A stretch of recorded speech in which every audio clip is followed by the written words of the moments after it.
আজকে আমি আপনাদেরকে দেখাবো অনেক মজাদার একটি খাবার। হ্যালো, আসসালামু আলাইকুম। সবাই কেমন আছেন? আশা করি সবাই ভালো আছেন। আল্লাহর রহমতে আপনাদের দোয়ায় আমিও অনেক ভালো আছি। আজকে আমি আঁকড়ি ভুনা করব, যেটা অনেকের কাছেই কাঁকরোল নামে পরিচিত। আঁকড়ি অনেকেই মুচমুচে ভাজা পছন্দ করে, কিন্তু আমার পরিবারের দিকটা একটু অন্যরকম।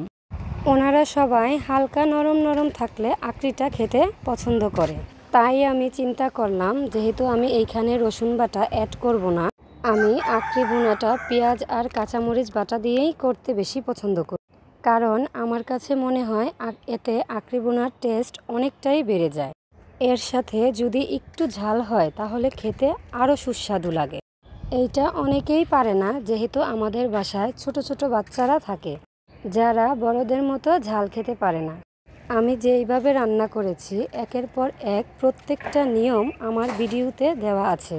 আপনারা সবাই ভালোভাবে একবার আমার ভিডিওটা ফলো করলেই বুঝতে পারবেন যে আমি কোন জায়গায় কোন জিনিসটা অ্যাড করেছি। সব আপুরা একবার রান্না করে দেখবেন। আমার কাছে খেতে খুব ভালো লাগে, আশা করি আপনাদের কাছেও অনেক ভালো লাগবে। যেই আপুরা আঁকড়ি ভুনা খেতে পছন্দ করেন না, আমার আজকের এই ভিডিওটা সেই আপুদের জন্য। আমি খুব সাধারণভাবে এই আঁকড়ি ভুনাটা করে থাকি। যদি আমার এই ভিডিওটা ভালো লেগে থাকে, তাহলে আমার পেজে একটি লাইক, একটি কমেন্ট, একটি শেয়ার করে যাবে। আজকে আমার এই ভিডিওর আয়োজনে এতটুকুই ছিল।